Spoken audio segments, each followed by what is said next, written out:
Let's talk about titration curves. We can have various scenarios when we are titrating an acid and a base together. We can have a strong acid and a strong base being titrated. We can have a strong acid and a weak base. We can have a strong base and a weak acid, or a weak base and a weak acid titrated together. Remember that when an acid and a base come together, you form salt and water. This is known as a neutralization reaction. And remember that neutralization reactions are just double displacement reactions. So, in order to make the salt, we usually do outside ions hook up and the inside ions hook up. So, the cation of the base hooks up with the anion of the acid to form your salt, and then we get the cation of the acid hooking up with the anion of the base to form the water. Now, what often happens is the salt that is created can interfere with the endpoint or the equivalence point of your titration.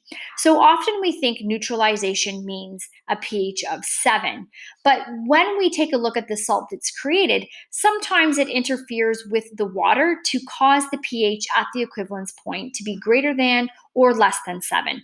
And what we must do is we must look at the parent base and the parent acid from which the salt was created to determine whether the resulting solution will be acidic or basic. So let's consider the titration of a strong acid and a strong base. Here we have HCl and NaOH forming sodium chloride and water. Now, when the water forms, we know that water undergoes autoionization, in which it will create equal concentration of hydronium and hydroxide, 1 times 10 to the negative 7 moles per liter in solution. Because those ions are equal, we should have a pH equal to 7. What we need to consider is the salt that is also created. Now, NaCl happens to be a neutral salt, and that is because the acid and the base from which it is made from are considered to be strong acids and strong bases. So, what does that mean? Well, this means that when the salt dissociates in solution during the titration, you will get some sodium ions and you'll get some chlorine ions. This sodium ion, it comes from a strong base.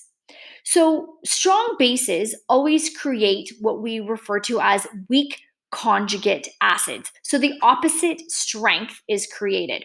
So, this strong base creates a weak conjugate ion, a weak conjugate cation. Something that is weak cannot interfere with water to disrupt the autoionization of water. So we would say that no hydrolysis occurs. No hydrolysis means there's no interaction of this ion with water. Chlorine comes from the chlorine ion here, chloride, comes from a strong acid. This strong acid creates what we refer to as weak conjugate bases. So this anion is functioning like a weak conjugate base.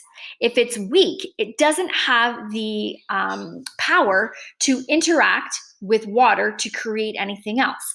So we would say that no hydrolysis occurs. So what ends up happening is when a strong acid and a strong base are titrated together, the pH at the equivalence point will equal 7. When we take a look at a titration curve, it always gives a characteristic sort of S-shaped look to it. And so what we would do is we would take a look at this curve and we would say, okay, is this curve a strong acid being titrated with a strong base, or a strong base being titrated with a strong acid? What you do is you look at the beginning of your titration curve and we see that, oh, we are starting off at a high pH. So that means that the strong base must be in the flask and we are titrating it with acid. Okay, so your titrant is your x-axis, and we can see that acid is being added to the base. Now, over a period of time, as acid is being added, we notice that the pH is dropping, and then you come to this very steep drop. Okay. And this point here, this halfway point between where you would have this straightaway, is what we consider to be the equivalence point. The equivalence point is where you have equal number of moles of hydronium ions from the acid equaling the number of moles of hydroxide from the base. What we would want to do in the lab is determine that equivalence point by way of using an indicator. Now, what indicator would be appropriate? Here's some indicators that we might be familiar with: litmus paper, methyl orange, and phenolphthalein. Methyl orange, you'll see if we take a look here, sort of changes color around the 5 range, a pH of 5. It changes from this sort of red to yellow. And phenolphthalein will change color in and around the 8. So phenolphthalein and methyl orange could be used in this titration because they change colors that lie along this vertical plunge. Okay, so again, ideally we would want our endpoint, so that's the point at which the indicator will change color, to match our equivalence. Obviously, there's going to be a little bit of error associated with that because when it changes color, it might not be exact. And so that's always a concern in picking the best indicator for your lab. So again, we can see at the equivalence point, the pH is 7 because only the autoionization of water is occurring, and the salt that is created does not cause the solution to become more or less acidic. In this particular curve, this is a strong acid being titrated with a base. So we can see that it's just essentially a flipped version of the last graph that we saw. So here, if you're starting off at a low pH, that means that you are titrating the acid with the base. So the base would go into the burette. And at this point here, your equivalence point, again, remember it's sort of at that halfway point on that vertical portion of the graph. If you were to follow that down, you could figure out the volume of base that it took you to get to that equivalence point. Now, what if we were to titrate a strong acid and a strong base together? Let's take a look at this titration curve. What do you notice about the equivalence point? Well, I noticed that the equivalence point, so the halfway point of that vertical portion, is lower than 7. So something must be going on to cause the equivalence point to be less than 7. Let's take a look. So here's an example. You have a strong acid and a weak base. When put together, when we create the water and the salt, okay, we get something called ammonium chloride and water. We know that water is undergoing this autoionization. If this was all that was happening, then our pH would be 7 at the equivalence point. What we notice is this salt is somehow creating an acidic scenario where the pH at the equivalence is less than 7. Why is that happening? Well, again, when this salt is in solution, it creates cations and anions, the ammonium ion and the chloride ion. We must take a look at the parent acid and base by which these come from.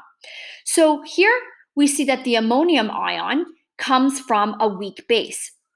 So we say that if this is a weak base, then the ion that's created, this cation, is a strong cation, meaning it is a strong acid. It is the opposite. If this is functioning as a strong acid, then it has the ability to hydrolyze, meaning to interfere with the water. And so acids, we know, donate hydrogen ions. So it will donate its hydrogen ion to the water, and in doing so, it creates hydronium ions. And we know that this, because it gave up a hydrogen ion, becomes NH3. And so that is its conjugate. You're creating hydronium ions in solution. The chloride ion comes from a strong acid. The chloride ion then is functioning as a weak conjugate base. A weak base does not have the power to interfere with water. So here we have more hydronium ions being created in solution. If you have more hydronium ions, that will lower your pH, meaning it becomes more acidic, and your pH at the equivalence will be less than 7. Take a look. When we pick a particular indicator, phenolphthalein would not be an appropriate indicator for this reaction because it changes color above that vertical. So methyl orange would be an appropriate indicator for this particular titration. Let's take a look at a strong base and a weak acid. Let's take a look and see what happens at the equivalence. We notice that the pH is above 7 at the equivalence point. So this means that the salt that's created in this titration must be hydrolyzing and interfering with water somehow to make it become a little bit more basic. So here's an example. We have a weak acid, which is acetic acid. It can also be written as C2H4O2. I've written it like this so that you will see that this is carbon with 3 hydrogens attached. This would be a carboxyl group with C double bond OOH, and it's really a monoprotic acid in which this hydrogen ion is the one that is reacting. So when it reacts with a strong base, this hydrogen ion hooks up with the water and you form H2O, and you end up with sodium acetate as the salt that is being created. Again, this water is always undergoing autoionization. So technically, if that's all that was happening, you would get a pH of 7 at the equivalence. But clearly, this salt is causing your pH at the equivalence point to be greater than 7. Let's take a look at why that occurs. So the salt that is created in solution, when it dissociates, creates sodium ion and the acetate ion. Where did these ions originate? This sodium ion comes from a strong base. Strong bases create ions that are of opposite strength. So this sodium ion is a weak acid. Weak acids cannot hydrolyze with water. The acetate ion comes from a weak acid. So anions always function as bases. And in this case, because the strength of the parent acid is weak, then the ion that it creates is opposite in strength. It is strong. So this is functioning as a strong base. Bases accept hydrogen ions, so the water will donate its hydrogen ion to the acetate ion, forming CH3, COOH, and OH ions in solution. When you have hydroxide ions create things that are basic. And so in this case, it raises the pH at the equivalence point, and this should say the pH is greater than 7. So this is a bit of an error here. So greater than 7 at the equivalence. So what that means is methyl orange would not be an appropriate indicator for this particular titration. You want phenolphthalein because it will change color to indicate where that equivalence point is. When you have a weak acid and a weak base, you notice that the S-shaped curve is a little less pronounced and the vertical is not as defined. So why does this occur, or what indicator would be best? Again, let's take a look at this scenario. You have a weak acid and a weak base coming together, so acetic acid and ammonium hydroxide, producing ammonium acetate and water. Again, water is autoionizing, creating equal amounts of hydronium and hydroxide in solution. Here, what happens with this salt? Now, it creates a neutral salt. Let's take a look why. When this salt creates the respective ions in solution, we notice that both of these ions do interfere with water. They both hydrolyze because both of these ions come from weak acids and bases. Weak acids create strong conjugate ions. Weak bases create strong conjugate ions. This ion is functioning as a strong acid, okay, and creating hydronium ions in solution. This ion is functioning as a strong base. Bases create hydroxide in solution. You are creating hydronium and hydroxide ions in solution. What we must take a look at is to see to what extent is this happening.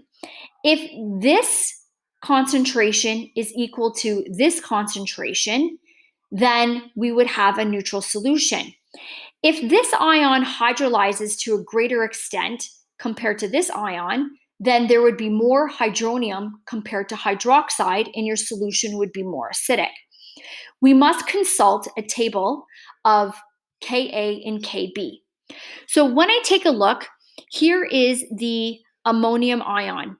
It has a Ka value of 5.6 times 10 to the negative 10. That is the positive ion. And the anion is the acetate ion. Here's the acetate ion, and we see that it has a Kb value of 5.6 times 10 to the negative 10, the same value as the ammonium ion. So what that value tells us is they are both hydrolyzing to the same extent. And when that occurs, you end up with a solution that will remain at a pH of 7 because these concentrations are equal. If your Ka value is greater than your Kb, then your solution will be acidic. If your Kb is bigger than your Ka for a particular ion, then your solution will be basic.